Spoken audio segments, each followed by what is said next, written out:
Third time I'm shooting this video. I hope this is a lucky one. The last two videos were very controversial. I think you gave me the evil eye, and I don't know why you got so sentimental about it. I was talking about the platinum and the sapphire reserve, and then I was telling you how the platinum is better value, but then all you got upset saying I forgot credits on the sapphire reserve, I forgot some memberships, and all that is fair comments. I have to say you're right. But in the end of the day, they didn't change the end result, and you admit it. You said, oh, it will take it a little further up. It's not exactly what you're showing. But in the end of the day, it would still be a difference. I wanted to see, though, how all this works in a trifecta scenario.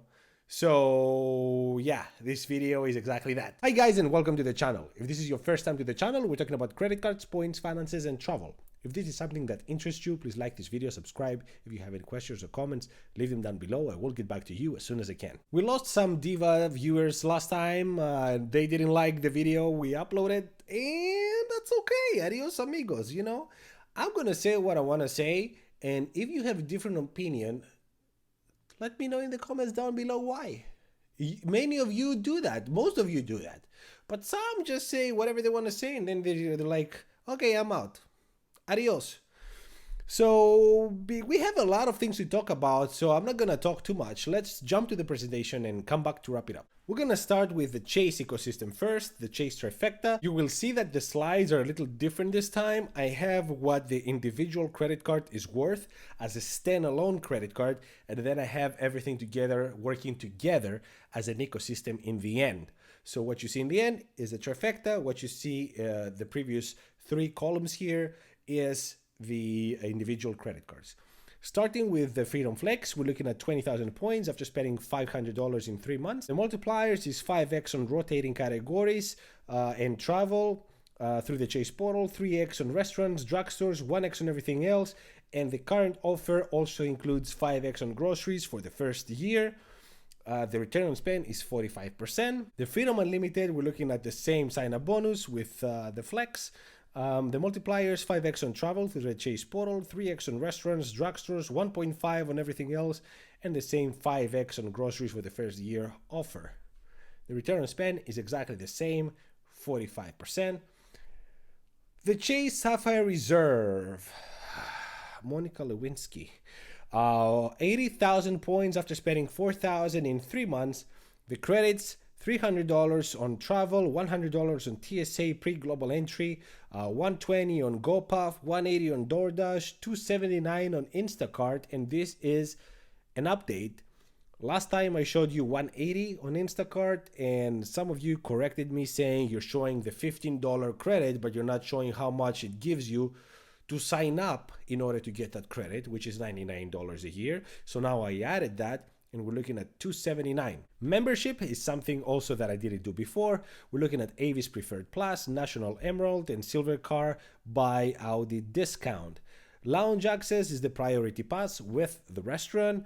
Multipliers, 5x on Chase portal, 10x on hotels, car rentals, restaurants, and Lyft.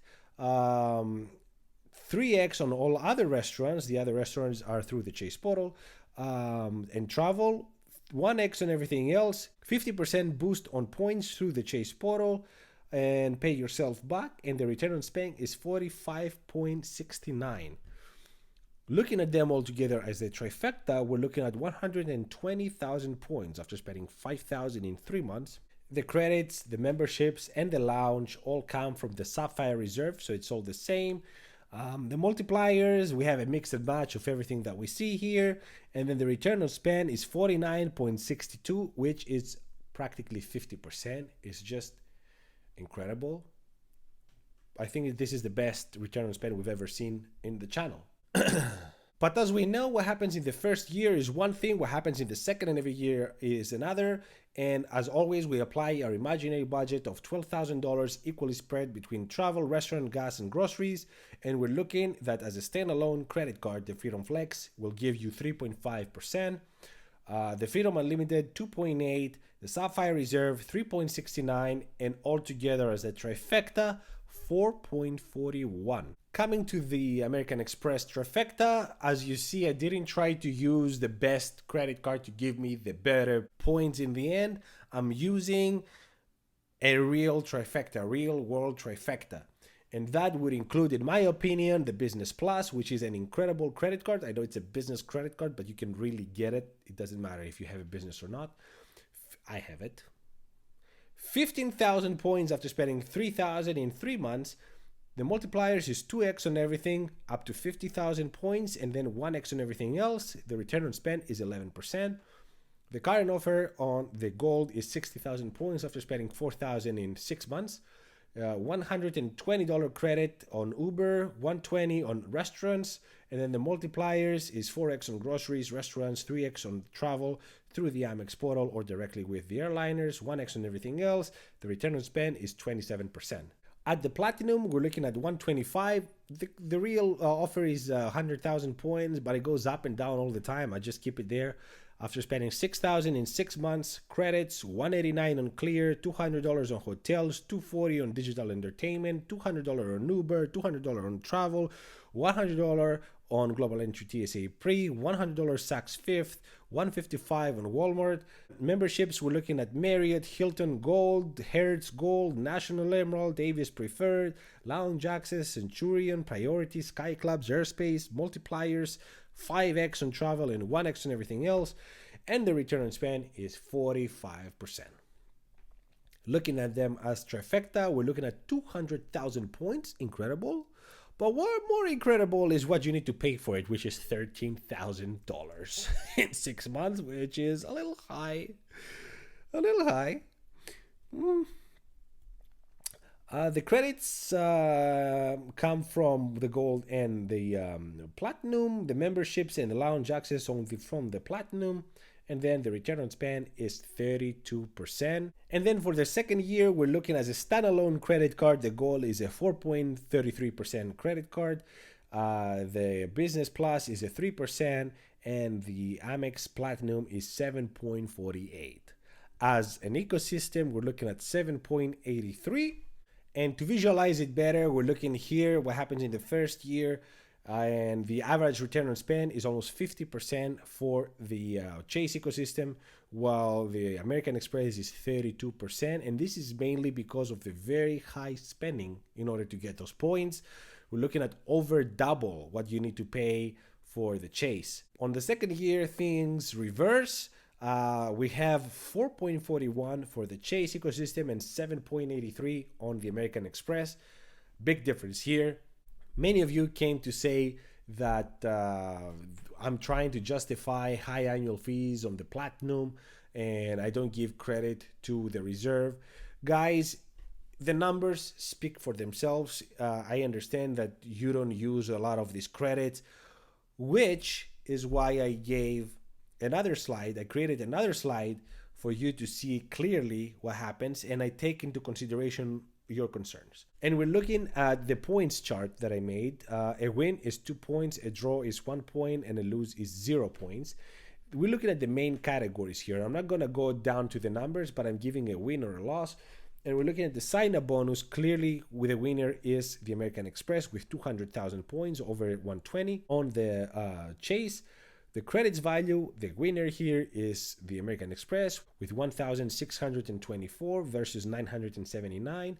The memberships, the winner again is the American Express with 5 memberships versus 3 memberships. And here on top of everything, we're looking at the Chase memberships that are only car rentals versus the American Express, which is car rentals and hotels. And the multipliers, the winner here is the Chase ecosystems with 4.9 average points, and then the loss is on the American Express with 3.7 average points. Lounge access, the best is the American Express, undoubtedly. The Chase has only the Priority Pass. The Priority Pass is one of the kind of lounges that the American Express is offering. Annual fees, the clear winner is the Chase ecosystem with $550 total, which is only the Reserve, and then we're looking at $945 on the American Express. Value from credit. This looks contradictory because we did already the credits value and we gave the win to the American Express. Yes, if you see the numbers all by themselves, it's clearly that the American Express wins. But when you take into consideration how much of the total value of the trifecta comes from credits, that's a different story because many of you don't use these credits. Many of you force yourself to spend extra in order to hit and get to hit the spending and get these credits. So if much of the value comes from the credits, I see that as not a good thing because I much rather to spend on what I want to spend and get good value instead of force myself or try to convince myself that I need to spend. Now, I do love many of the credits that the Platinum offers, but many I never used. So, yeah, the clear winner here is the Chase ecosystem. And we're looking for total 8 points is the win on the American Express, and 6 points is the Chase ecosystem. Guys, this is not to say that the Chase ecosystem is bad. You can't lose with either of these ecosystems. These are creme de la creme, as I said in previous videos. These are incredible credit cards, all of them, even as individuals. Like you see, 2.8 is the minimum you can get from Freedom Unlimited, 2.8%. I mean, come on, you get at least 3% on these credit cards as a standalone credit cards, and then as trifectas, almost 4.5%. You can't go wrong. The thing is that where we're losing it, or where I lost it in the previous videos, is when I was trying to tell you that this is better because it has better numbers. But many of you said, hey, this is not my situation. I don't travel as much, or I don't value this as much. And I understand that. So the better way to say this and phrase this is that if you are a frequent traveler, if you travel for business, for example, and you travel all the time, it's a no-brainer that the American Express would be the better ecosystem for you. But if you're the occasional traveler and your expenses are daily things, you go to the grocery store, put gas, and every now and then you go on a trip, then undoubtedly the Chase ecosystem is a better ecosystem because it's cheaper, easier to maintain, easier to understand. You don't need to jump as many hoops. So yeah, but I want you to understand that all these American Express haters don't understand that the American Express ecosystem is for those who do travel. And if you do travel, you're gonna get Uber.